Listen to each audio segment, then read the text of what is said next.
챕터 1 컵라면의 모욕. 저는 올해 68살이 되었어요. 남편이 떠난 지 15년 혼자서 아들을 키워낸 평범한 엄마였죠. 그런데 오늘 제 인생에서 가장 모욕적인 순간을 겪었어요. 바로 며느리가 또다시 내민 그 빨간 컵라면 때문이었습니다. 아들 집 현관문을 열고 들어섰을 때 거실에서 들려오는 웃음소리가 유난히 크게 들렸어요. 며느리의 대학 동창들이 놀러 와 있었거든요. 저는 조용히 신발을 벗으며 인사를 했어요. 안녕하세요. 저는 준호 엄마예요. 즐거운 시간 보내고 계시네요. 어머니 오셨어요? 잠깐만요. 금방 차려드릴게요. 며느리가 부엌으로 가는 걸 보면서도 저는 기대하지 않았어요. 이미 2번이나 똑같은 일을 겪었으니까요. 처음엔 그저 바빠서 그런가 했죠. 2번째는 장보기를 못해서 그런가 싶었고요. 하지만 3번째인 오늘은 달랐어요. 손님들 앞이었거든요.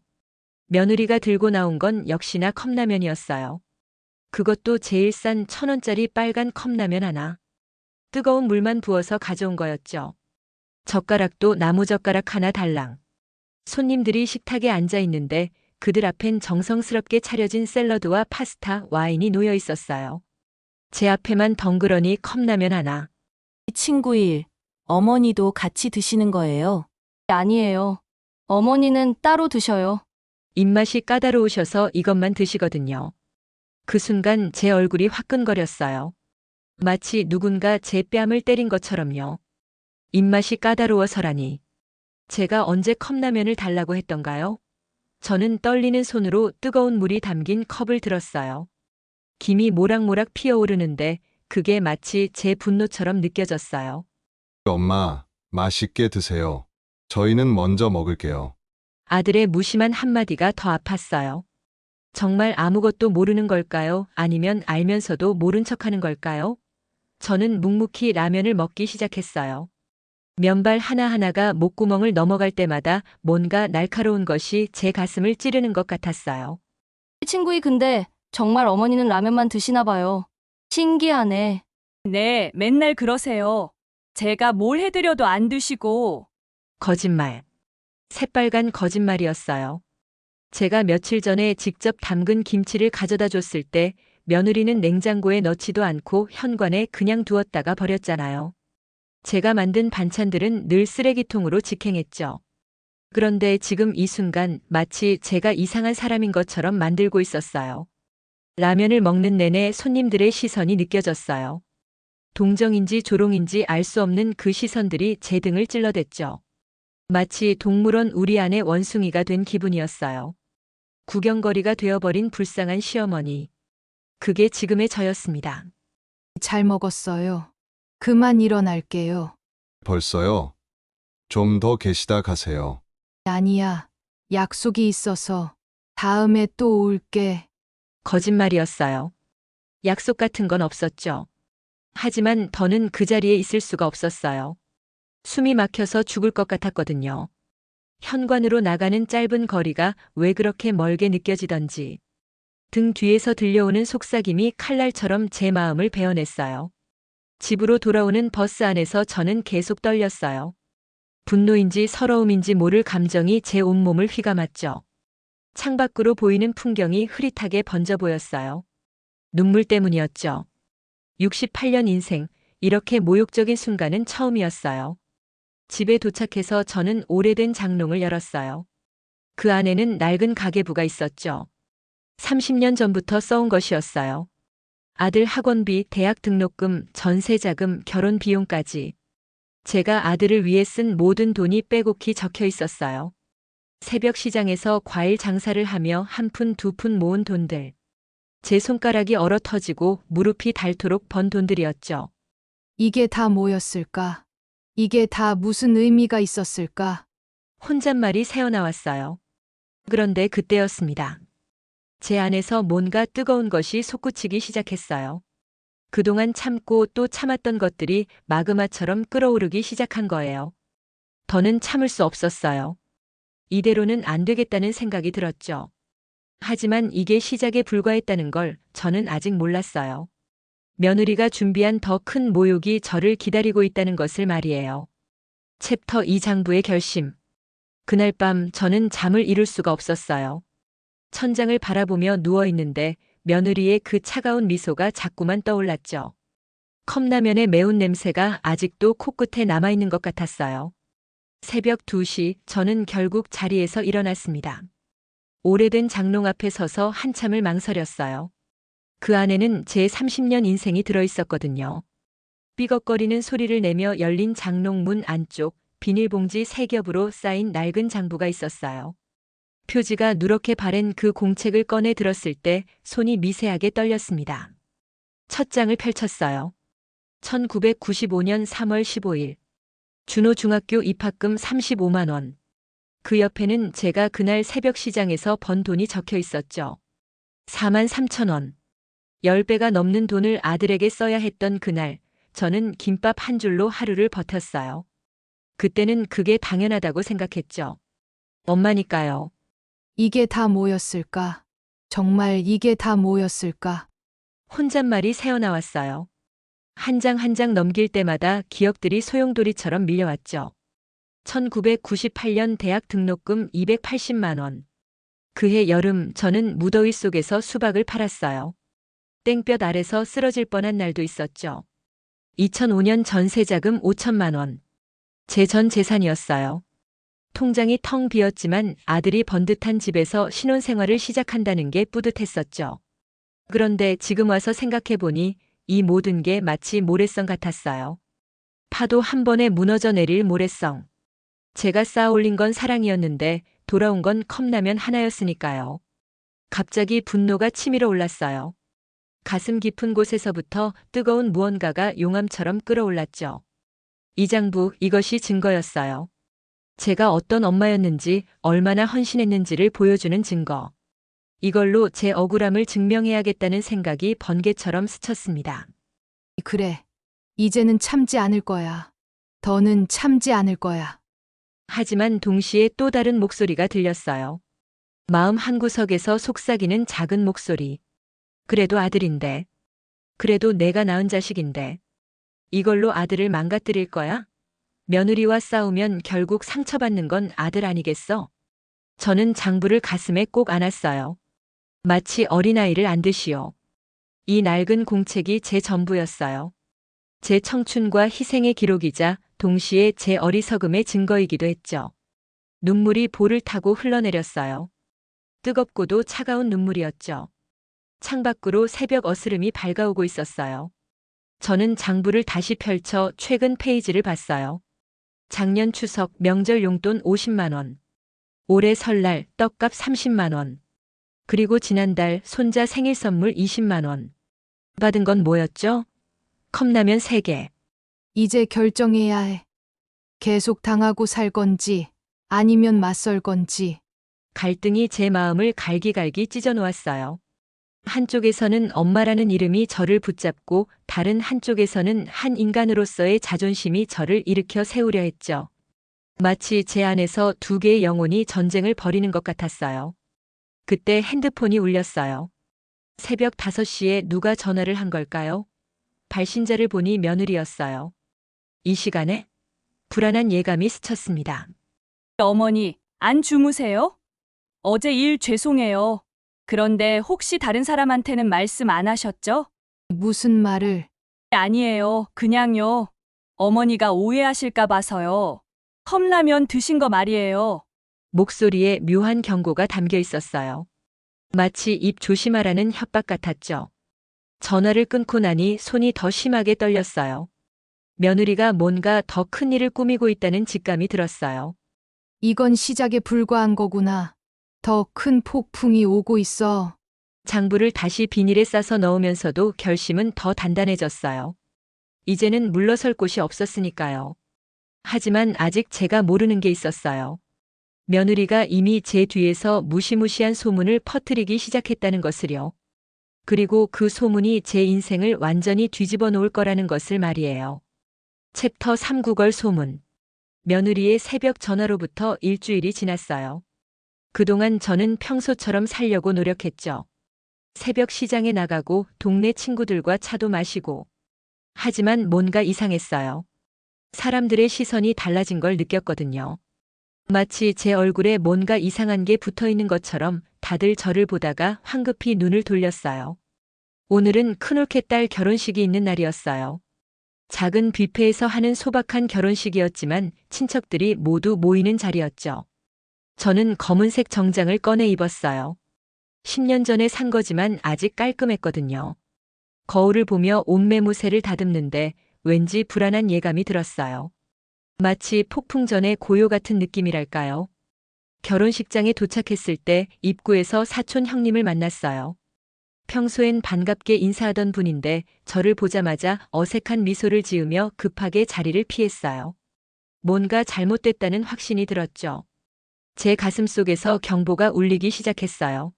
어머, 준호 엄마 왔네. 요즘 어떻게 지내? 네, 잘 지내요. 형수님도 잘 계시죠? 형수님의 눈빛에 동정이 묻어 있었어요. 그 눈빛이 제 마음을 더 불편하게 만들었죠. 예식장 안으로 들어가니 친척들이 둘씩 셋씩 모여 수군거리고 있었어요. 제가 들어서자 갑자기 조용해졌다가 다시 더 작은 목소리로 속닥였죠. 마치 제가 전염병이라도 걸린 것처럼요. 자리에 앉아 있는데 옆 테이블에서 들려오는 대화가 제 귀를 찔렀어요. 준호 엄마가 요즘 돈이 많이 궁하다더라. 맨날 아들 집에 가서 돈 달라고 한다던데 그래서 며느리가 얼마나 힘들겠어. 순간 제 몸이 얼어붙었어요. 이게 무슨 소리인가 싶어서요. 저는 단 한 번도 정말 단 한 번도 아들에게 돈을 달라고 한 적이 없었어요. 오히려 제가 주기만 했죠. 그런데 이게 뭔가요? 제가 구걸하는 시어머니라니? 제 손이 떨리기 시작했어요. 분노인지 억울함인지 모를 감정이 목구멍까지 차올랐죠. 준호 엄마, 요즘 힘드시면 말씀하세요. 우리가 가족인데 도와드려야죠. 큰올케의 그 말이 제 가슴에 대못을 박았어요. 도와준다니. 제가 언제 도움이 필요한 사람이 됐나요? 저는 아직도 새벽 시장에서 일하고 매달 적금도 붓고 있는데. 하지만 이미 소문은 퍼질 대로 퍼진 것 같았어요. 제가 남의 도움이 필요한 불쌍한 노인이 되어버린 거죠. 예식이 시작됐지만 저는 아무것도 보이지 않았어요. 신부의 하얀 드레스도 신랑의 행복한 미소도. 제 눈앞에는 그저 뿌연 안개만 자욱했죠. 귓가에는 사람들의 수군거림만 윙윙거렸어요. 마치 벌집을 머리에 뒤집어 쓴 것처럼요. 식사 시간이 되자 더 끔찍한 일이 벌어졌어요. 작은아버지가 제 옆으로 와서 앉더니 주머니에서 봉투를 꺼냈어요. 준호 엄마, 이거 조금이지만 보태서 써. 요즘 힘들다며. 아니에요. 작은아버지, 저 괜찮아요. 이게 무슨... 에이, 괜찮은 척하지 마. 다 들었어. 준호한테 맨날 손 벌린다며. 어머니 또 돈 필요하세요. 그런 소리까지 듣는다던데. 그 순간 제 얼굴이 화끈거렸어요. 마치 뜨거운 프라이팬에 얼굴을 갖다 댄 것처럼요. 어머니 또 돈 필요하세요? 이 말이 제 귓가에서 메아리 쳤어요. 그래요. 이게 바로 며느리가 퍼뜨린 말이었구나. 제가 친척 모임에서조차 구걸하러 다니는 노인으로 만들어버린 거예요. 저는 떨리는 손으로 작은아버지의 봉투를 밀어냈어요. 하지만 작은아버지는 제 가방에 억지로 봉투를 넣었죠. 주변 사람들이 모두 그 광경을 지켜봤어요. 동정 어린 시선으로. 불쌍한 준호 엄마를 바라보는 시선으로요. 정말 아니에요. 저 돈 안 받아요. 제발. 하지만 제 목소리는 이미 떨리고 있었어요. 눈물이 차올라서 말을 제대로 할 수가 없었죠. 저는 급하게 자리에서 일어났어요. 화장실로 가는 척하면서 그대로 예식장을 빠져나왔죠. 뒤에서 누군가 부르는 소리가 들렸지만 돌아보지 않았어요. 밖으로 나오자 찬 바람이 제 뺨을 때렸어요. 하지만 그 바람보다 더 차가운 건 제 마음이었죠. 구걸하는 시어머니, 돈에 눈이 먼 노인, 며느리를 괴롭히는 탐욕스러운 시어머니. 이게 지금 제가 된 거예요. 진실과는 정반대인 모습으로요. 집으로 돌아오는 버스 안에서 저는 작은아버지가 준 봉투를 꺼내봤어요. 10만 원이 들어있었죠. 선의로 준 돈이었지만 제게는 모욕의 증거 같았어요. 이 돈이 마치 제 자존심에 값어치인 것처럼 느껴졌죠. 10만 원. 68년 인생이 10만 원짜리가 된 기분이었어요. 며느리야, 내가 이긴 것 같니? 하지만 아직 끝이 아니야. 혼잣말이 새어나왔어요. 분노가 제 안에서 태풍처럼 소용돌이쳤죠. 하지만 이게 시작에 불과했어요. 며느리가 준비한 더 잔인한 소문이 이미 퍼지고 있었거든요. 제 인생에서 가장 아픈 상처를 건드리는 거짓말이 말이에요. 챕터 4 도박 소문. 결혼식에서 돌아온 뒤로 저는 며칠간 집 밖을 나가지 못했어요. 아니, 나가기가 두려웠다는 표현이 더 정확하겠네요. 하지만 오늘은 병원 예약이 있는 날이라 어쩔 수 없이 나가야 했죠. 무릎 관절염 때문에 매달 가는 병원이었어요. 그런데 집을 나서자마자 느껴지는 시선들이 예전과는 확실히 달랐습니다. 동네 슈퍼 앞을 지나가는데 평소 친하게 지내던 영숙이가 저를 보자마자 휙 돌아섰어요. 분명 눈이 마주쳤는데도 모른 척하는 거예요. 가슴이 철렁 내려앉았죠. 뭔가 또 다른 일이 벌어진 것 같았어요. 제 등 뒤에서 누군가 칼을 꽂을 것 같은 불안감이 온몸을 휘감았습니다. 병원에서 진료를 마치고 나오는데 대기실에 있던 할머니 두 분이 저를 보며 속닥거렸어요. 저 사람이 그 도박으로 다 날린. 순간 제 발이 그 자리에 못 박혔어요. 도박? 제가 도박을 했다고요? 이게 무슨 황당한 소리인가 싶었죠. 약국에서 약을 받으며 물어봤어요. 약사 아주머니는 평소 동네 소식통이었거든요. 약사님, 혹시 요즘 저에 대한 이상한 소문 들으신 거 있으세요? 그게 준호 엄마님, 너무 상심하지 마세요. 과거는 과거잖아요. 무슨 과거요? 대체 무슨 소문이 도는 거예요? 젊으실 때 과일 장사하시다가 그 돈을 다 아니에요. 제가 할 말은 아닌 것 같네요. 약사의 말을 듣는 순간 제 머릿속이 하얗게 변했어요. 과일 장사 돈을 도박으로 날렸다는 소문. 이건 제 인생에서 가장 아픈 부분을 건드린 거였어요. 남편이 암으로 쓰러졌을 때 저는 정말 과일 장사를 했었죠. 새벽부터 밤까지 손이 터지고 발이 부르트도록 일했어요. 그 돈으로 남편 병원비를 대고 아들 학비를 댔는데. 그런데 그게 도박으로 날린 돈이 됐다니요. 집으로 돌아오는 길 동네 사람들이 모두 저를 피했어요. 마치 제가 전염병이라도 옮기는 것처럼. 과일 가게 사장님도 세탁소 아주머니도 심지어 매일 아침 인사하던 경비 아저씨까지도요. 저는 투명인간이 된 것 같았어요. 아니, 투명인간보다 못한 존재. 모두가 보지만 모두가 피하는 그런 존재가 된 거죠. 더는 참을 수 없었어요. 저는 아들에게 전화를 걸었습니다. 이 모든 게 며느리의 짓이라는 걸 알고 있었지만 그래도 아들이라면 진실을 믿어줄 거라 생각했어요. 준호야, 엄마야. 지금 너희 집 앞이니까 잠깐 나와 볼래? 10분 후 아들이 나왔어요. 그런데 표정이 심상치 않았죠. 피곤하고 짜증 섞인 얼굴이었어요. 제 아들이 맞나 싶을 정도로 차가운 눈빛이었죠. 엄마, 무슨 일이야? 회사에서 바쁜데. 준호야, 요즘 이상한 소문이 도는데 너도 알고 있니? 엄마가 도박을 했다는. 엄마, 사실이 아니면 왜 이렇게 흥분해? 떳떳하면 그냥 무시하면 되잖아. 그 한마디가 제 가슴에 비수처럼 꽂혔어요. 사실이 아니면 왜 흥분하냐고요? 제 아들이 한 말이 맞나 싶었어요. 마치 낯선 사람이 하는 말 같았죠. 아니, 낯선 사람보다도 더 잔인했어요. 낯선 사람은 모르니까 그럴 수 있지만 아들은 알잖아요. 제가 어떻게 살아왔는지를요. 너도 믿는 거니? 엄마가 도박꾼이었다고?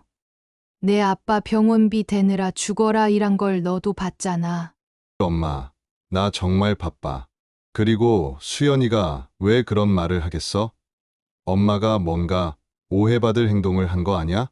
수연이를 감싸는 아들의 모습에 제 다리에 힘이 풀렸어요. 무릎이 꺾일 것 같았죠. 아들은 이미 며느리 편이었어요. 아니, 어쩌면 처음부터 제 편은 아니었는지도 모르겠네요. 제가 키운 아들이 아니라 며느리의 남편일 뿐이었던 거예요. 엄마, 이제 그만 집에 가. 이렇게 찾아와서 소란 피우면 수연이가 더 힘들어해. 아들이 돌아서서 들어가는 뒷모습을 보며 저는 그 자리에 얼어붙은 듯 서 있었어요. 발밑에 땅이 꺼지는 것 같았죠. 제가 평생 딛고 서 있던 땅이 한순간에 무너져 내리는 기분이었어요. 하늘이 노랗게 물들어가는 황혼 무렵 저는 비틀거리며 집으로 돌아왔어요. 거울에 비친 제 얼굴이 낯설었어요. 깊게 패인 주름살 사이로 절망이 흘러내리고 있었죠. 도박꾼 시어머니. 이제 제게 붙은 새로운 꼬리표였어요. 그날 밤 저는 처음으로 죽고 싶다는 생각을 했어요. 이렇게 살아서 뭐 하나 싶었죠. 하지만 동시에 분노도 치밀어 올랐어요. 이대로 무너질 수는 없다는 오기가 생겼죠. 증거를 찾아야 했어요. 제가 억울하게 뒤집어 쓴 이 누명을 벗을 증거를요. 그런데 그 증거가 곧 사라질 거라는 건 아직 알지 못했습니다. 챕터 5 사라진 장부. 아들과의 대화 이후 저는 3일 동안 아무것도 먹지 못했어요. 물만 겨우 마셨죠. 하지만 오늘 아침 갑자기 정신이 번쩍 들었어요. 장부. 그래, 장부가 있잖아. 30년간 써온 그 장부가 모든 걸 증명해 줄 거예요. 제가 도박꾼이 아니라 헌신적인 엄마였다는 걸 그 빼곡한 숫자들이 말해줄 거예요. 떨리는 손으로 장롱문을 열었어요. 평소처럼 왼쪽 구석 비닐봉지 3겹으로 싼 장부가 있어야 할 자리. 그런데 없었어요. 텅 비어 있었죠. 순간 심장이 멈추는 것 같았어요. 아니, 이럴 리 없어. 분명 여기 뒀는데. 저는 미친 듯이 장롱을 뒤지기 시작했어요. 이불을 다 꺼내고 옷가지를 전부 바닥에 쏟아냈죠. 혹시 다른 곳에 뒀나 싶어 집 안 구석구석을 찾았어요. 부엌 찬장, 신발장, 심지어 화장실 수납장까지. 하지만 어디에도 없었어요. 마치 처음부터 존재하지 않았던 것처럼 흔적도 없이 사라진 거예요. 그때 문득 생각났어요. 일주일 전 며느리가 왔었죠. 아들이 출장 간 사이에 뭔가를 가지러 왔다고 했어요. 그때 저는 병원에 가느라 집을 비웠고, 설마, 정말 설마. 하지만 그 설마가 맞을 거라는 불길한 예감이 들었어요. 저는 떨리는 손으로 아들에게 전화를 걸었어요. 받지 않았죠. 3번, 4번, 5번. 계속 걸었지만 받지 않았어요. 결국 며느리 번호로 걸었습니다. 네, 어머니. 무슨 일이세요? 수연아, 혹시 지난주에 우리 집에 왔을 때 뭐 가져간 거 있니? 아, 그 낡은 공책 말씀이세요? 너무 오래돼서 곰팡이 냄새도 나고 해서 치웠어요. 어머니 건강에 안 좋잖아요. 그 순간 제 다리에 힘이 쭉 빠졌어요.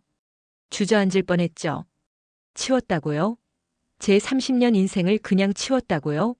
목소리가 떨려서 제대로 말이 나오지 않았어요. 그게 얼마나 중요한 건지 알고 그런 거니? 그거 돌려줘. 지금 당장 돌려줘. 어머니, 이미 버렸어요. 쓰레기차가 다 가져갔겠죠? 그리고 그게 뭐 그렇게 중요해요?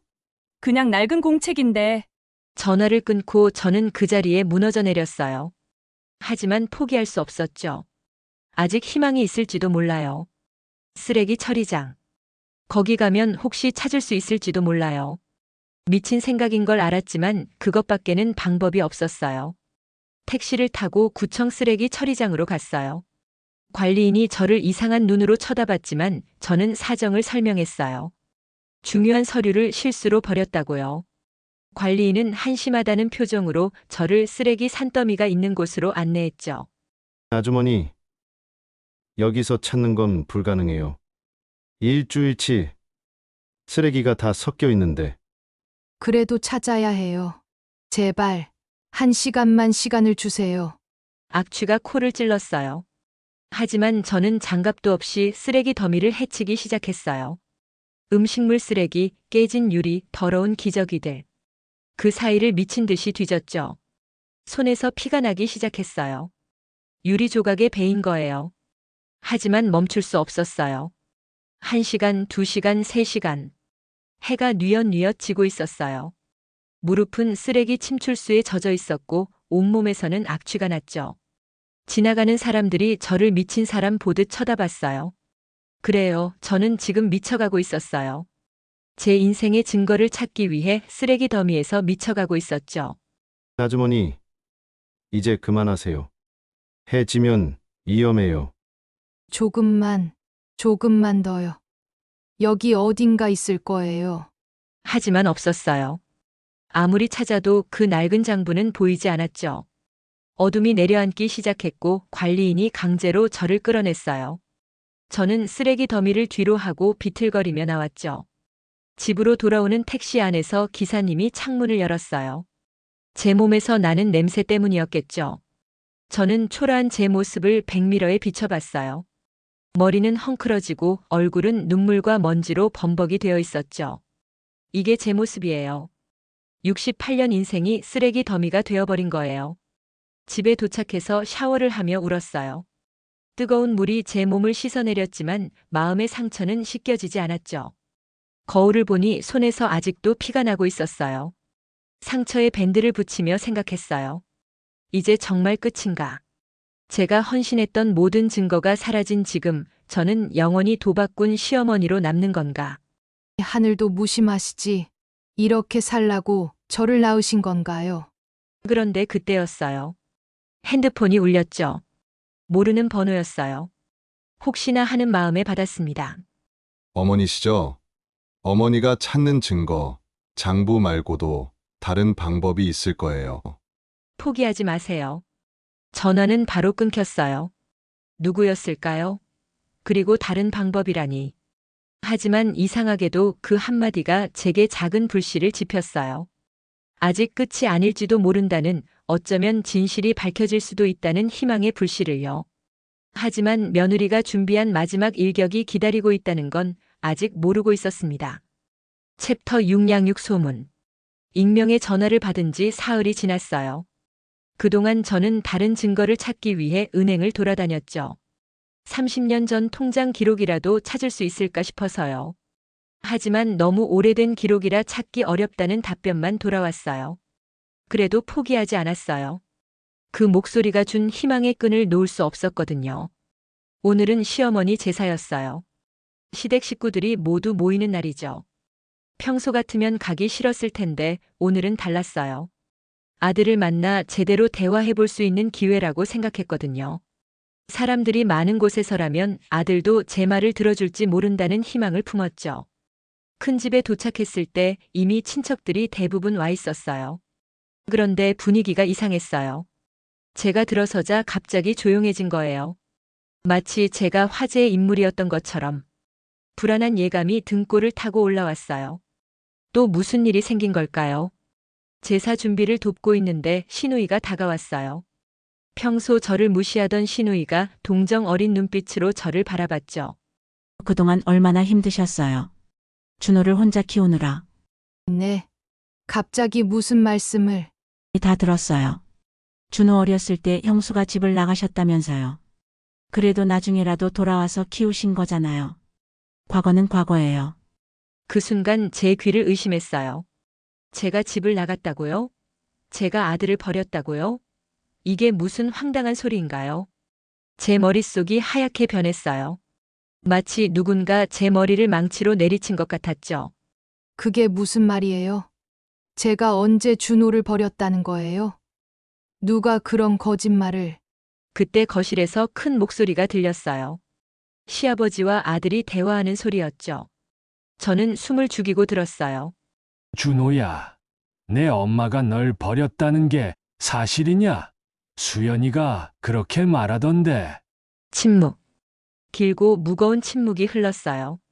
제발, 제발 아들아. 진실을 말해줘. 엄마가 얼마나 너를 사랑했는지 한 번도 내 곁을 떠난 적 없다는 걸 말해줘. 제 심장이 터질 것처럼 뛰었어요. 아들. 그런 일이 있었죠. 엄마가 힘들어 하셨으니까요. 그 한마디에 제 무릎이 꺾였어요. 정말로 무릎에서 힘이 빠져 주저앉을 뻔했죠. 제 아들이 거짓말에 동조한 거예요. 아니, 침묵으로 인정한 거예요.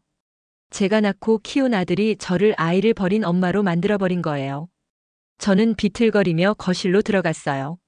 모든 시선이 제게 쏠렸죠. 동정과 경멸이 섞인 그 시선들이 제 살을 애는 것 같았어요. 준호야, 엄마 얼굴 좀 봐. 정말 그렇게 생각하니? 엄마가 널 버렸다고? 내가 10살 때 아빠가 돌아가시고 엄마가 얼마나 얼마나 목이 메어 말을 잇지 못했어요. 눈물이 쏟아지려는 걸 간신히 참았죠. 하지만 아들은 저를 외면했어요. 시선조차 마주치지 않았죠. 어머니, 너무 흥분하지 마세요. 과거는 과거잖아요. 준호도 이미 용서했고요. 용서. 그 단어가 제 가슴에 대못을 박았어요. 제가 무슨 잘못을 했다고 용서를 받는다는 거죠? 제가 아들을 버린 적이 없는데 왜 용서를 받아야 하나요? 이건 마치 악몽 같았어요. 깨어나고 싶은데 깨어날 수 없는 끔찍한 악몽. 내가 어떻게 키운 아들인데 새벽 4시에 일어나서 도시락 싸고 학원비 벌려고 손이 터지도록 일하고 그런 엄마를. 하지만 아무도 제 말을 듣지 않았어요. 이미 모두의 머릿속에는 아들을 버렸다가 돌아온 나쁜 엄마라는 이미지가 박혀버린 거예요. 제 30년 헌신이, 희생이, 사랑이 모두 거짓으로 뒤바뀐 순간이었죠. 제사가 끝나고 집으로 돌아오는 길 빗방울이 떨어지기 시작했어요. 차가운 빗줄기가 제 얼굴을 때렸지만 제 마음보다는 차갑지 않았어요. 거리의 가로등 불빛이 빗물에 번져 보였어요. 마치 제 인생처럼 흐릿하고 일그러진 모습으로요. 집에 들어와 젖은 옷을 벗으며 거울을 봤어요. 거기엔 낯선 노인이 서 있었죠. 구걸하는 시어머니, 도박꾼, 그리고 이제는 아들을 버린 엄마. 이 모든 거짓 꼬리표를 단 채 살아가야 하는 불쌍한 노인이요. 하늘이시여, 제가 무슨 죄를 지었기에 이런 벌을 받는 건가요? 그때 또 핸드폰이 울렸어요. 그 익명의 번호였어요. 어머니, 포기하지 마세요. 곧 기회가 올 거예요. 진실은 반드시 밝혀집니다. 전화는 또 금방 끊겼어요. 대체 누구일까요? 왜 저를 돕는 걸까요? 하지만 이상하게도 그 목소리가 주는 희망이 저를 붙잡아주고 있었어요. 아직 끝이 아니라는, 어딘가에 길이 있을 거라는 믿음을요. 그리고 정말로 예상치 못한 반전이 저를 기다리고 있었습니다. 챕터 7 법정의 역전. 그 익명의 전화로부터 일주일 후 저는 믿을 수 없는 곳에 서 있었어요. 법원 앞이었죠. 손에는 소장이 들려 있었고 가슴은 전쟁터로 향하는 병사처럼 떨리고 있었어요. 명예훼손과 정신적 피해 배상. 제가 며느리를 고소한 거예요. 아니, 정확히는 누군가 제가 고소할 수 있도록 모든 걸 준비해 준 거였죠. 사흘 전 집으로 택배가 왔어요. 보낸 사람 이름은 없었지만 안에는 놀라운 것들이 들어 있었죠. 제가 과일 장사하던 시절 단골 손님들의 진술서, 남편 병원의 진료비 납부 기록, 심지어 제가 새벽 시장에서 일하는 모습이 담긴 오래된 사진들까지. 그리고 변호사 연락처가 적힌 메모가 있었어요. 이미 모든 비용은 처리되었습니다. 용기를 내세요. 법정에 들어섰을 때 며느리의 얼굴을 봤어요. 여전히 당당했죠. 마치 제가 터무니없는 짓을 하고 있다는 표정이었어요. 아들은 며느리 옆에 앉아 있었고 저를 원망하는 눈빛을 보냈죠. 가슴이 찢어지는 것 같았지만 이제는 돌이킬 수 없었어요. 판사 재판을 시작하겠습니다. 원고 측 변호사, 진술하십시오. 제 변호사는 젊은 여성이었어요. 차분하지만 단호한 목소리로 증거를 제시하기 시작했죠. 첫 번째 증인이 들어왔을 때 저도 깜짝 놀랐어요. 30년 전 제 과일 가게 단골이었던 김 사장님이었거든요. 어머니는 새벽 4시부터 밤 10시까지 과일 장사를 하셨어요. 도박은커녕 점심 한 끼 제대로 못 드시는 걸 제가 늘 봤습니다. 남편 병원비와 아들 학비 때문에 손가락이 동상으로 새까맣게 변해도 일하셨죠. 두 번째 증인은 더 충격적이었어요. 며느리의 대학 동창이었거든요. 바로 그 컵라면 사건 때 있었던 사람이었죠. 친구 사실 그날 수연이가 일부러 시어머니께 컵라면을 드린 거예요. 우리한테는 미리 준비한 음식이 있었는데 시어머니 것만 따로 컵라면을 준비했더라고요. 저희도 불편했지만 아무 말 못했어요. 나중에 수연이가 시어머니 욕을 하는 걸 듣고 양심이 찔려서 증언하기로 했습니다. 법정이 술렁였어요. 며느리의 얼굴이 창백해지기 시작했죠. 하지만 결정타는 그 다음이었어요. 제 변호사가 USB를 제출했는데 거기엔 며느리가 친구들과 통화한 녹음 파일이 있었어요. 녹음 파일에서 며느리 목소리가 흘러나왔어요. 시어머니 완전 끝장내려고 소문 다 퍼뜨렸어. 도박꾼의 아들 버린 엄마라고. 이제 우리 집에 얼씬도 못할 거야. 그 목소리를 듣는 순간 저는 오히려 안도감을 느꼈어요. 제가 미친 게 아니었구나. 정말로 며느리가 저를 모함한 거였구나. 피고 측 해명할 게 있습니까? 그건 그냥 농담으로, 장난으로 한 말이에요. 농담으로 사람의 명예를 훼손하고 정신적 고통을 줬다는 겁니까? 며느리는 더 이상 할 말이 없는 듯 고개를 숙였어요. 그때 아들이 벌떡 일어났어요. 판사님, 저희 어머니는 실제로 저희에게 경제적 부담을 이해 있습니다. 여기 준호 씨가 어머니께 보낸 송금 내역이 있습니다. 보신 것은 단 한 번도 없고 오히려 매달 용돈을 받으셨네요. 은행 거래 내역이 화면에 떴어요. 지난 3년간 제가 아들에게 보낸 돈이 빼곡히 기록되어 있었죠. 명절 때, 생일 때, 손자 돌잔치 때. 제가 준 돈만 2천만 원이 넘었어요. 받은 건 단돈 10원도 없었고요. 법정은 침묵에 빠졌어요. 진실이 햇빛처럼 쏟아져 내리는 순간이었죠. 제 30년 억울함이, 그 모든 거짓말들이 한순간에 무너져 내렸어요. 눈물이 났지만 이번엔 다른 눈물이었어요. 서러움이 아닌 해방의 눈물이었죠. 판사 명백한 명예훼손과 정신적 학대가 인정됩니다. 피고는 원고에게 이자료 5천만 원을 배상하고 공개 사과문을 게재할 것을 명합니다. 판사의 망치 소리가 울렸어요. 그 소리가 마치 제 가슴 속 응어리를 깨트리는 것 같았죠. 며느리는 충격에 빠진 얼굴로 저를 쳐다봤어요. 아들은 고개를 들지 못했고요. 법정을 나오면서 변호사님께 물었어요. 대체 누가 이 모든 걸 준비한 거죠? 녹음 파일은 어떻게? 사실 며느리 친구 중 한 분이 모든 걸 제보했어요. 양심의 가책을 느끼셨다고, 그리고 어머니를 돕고 싶다고 하셨죠. 그제야 알았어요. 익명의 전화, 그것도 그 친구였구나. 정의는 늦었지만 왔고 진실은 묻혔지만 다시 빛을 봤어요. 법원을 나서는 제 발걸음이 처음으로 가벼웠어요. 마치 30년 무거운 짐을 내려놓은 것처럼요. 하지만 이게 끝이 아니었어요. 이제 저는 새로운 시작을 준비해야 했으니까요. 챕터 8 새로운 장부 새 출발. 판결로부터 2달이 지났어요. 5천만 원이라는 돈이 제 통장에 들어왔죠. 며느리가 보낸 돈. 아이러니하게도 그 돈이 제게 새로운 삶을 선물했어요. 오늘은 특별한 날이었어요. 제 이름으로 된 작은 과일 가게를 여는 날이었거든요. 순이 과일 간판이 아침 햇살에 반짝였어요. 30년 전 그때처럼요. 가게는 작았어요. 평수로 치면 겨우 10평 남짓. 하지만 제게는 궁전 같았죠. 제 공간, 제 일터, 제 미래가 있는 곳이었으니까요. 사과를 진열하며 생각했어요. 인생이 참 묘하다고. 가장 큰 고통이 가장 큰 선물이 되다니요. 개업 첫날 뜻밖의 손님들이 왔어요. 법정에서 증언해준 김 사장님, 약사 아주머니, 심지어 며느리 친구까지. 모두가 축하한다며 과일을 사갔죠. 그런데 그들이 가고 난 오후 정말 예상치 못한 사람이 나타났어요. 아들이었어요. 엄마, 가게 차렸다며? 준호야, 어떻게 알고 왔니? 아들은 어색하게 서 있었어요. 2달 만에 보는 얼굴이었죠. 법정 이후로 한 번도 연락이 없었거든요. 주름이 더 깊어진 것 같았어요. 아니면 제가 이제야 제대로 본 건지도 모르겠네요. 엄마, 그때 일은 미안해. 내가 정말 바보였어. 수연이가 그럴 줄은 정말 몰랐어. 몰랐다고? 정말 몰랐니?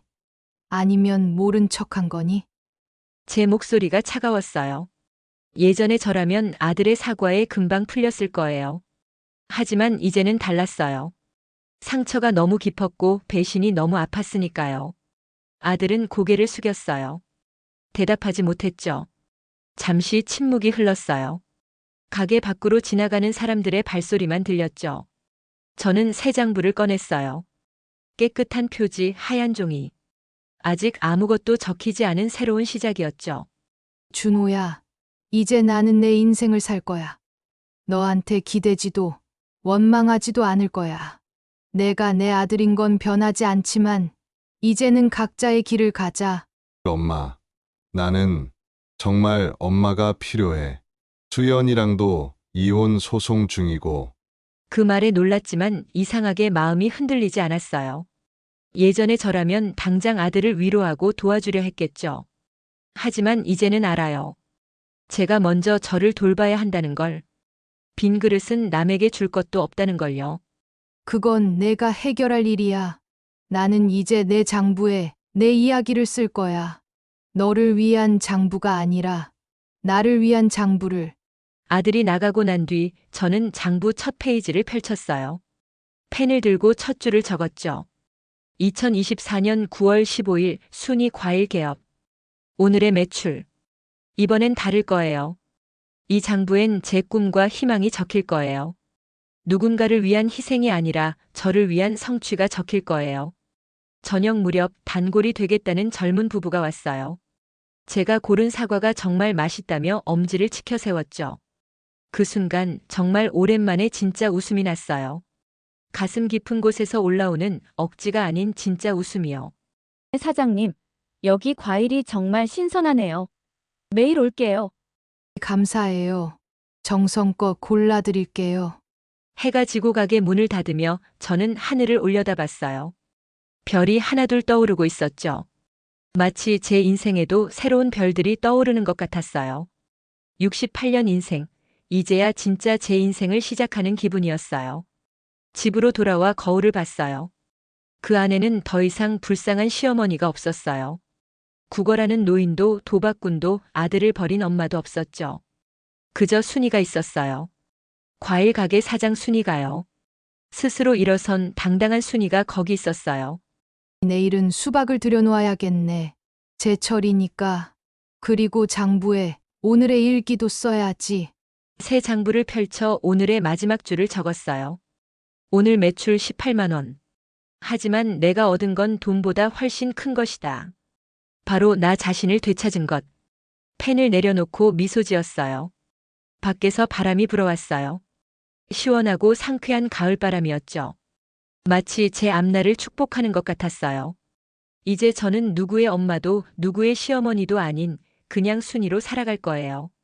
제 이름으로, 제 힘으로 제 장부를 써가며 말이에요. 이것이 제 인생의 진짜 시작이었습니다.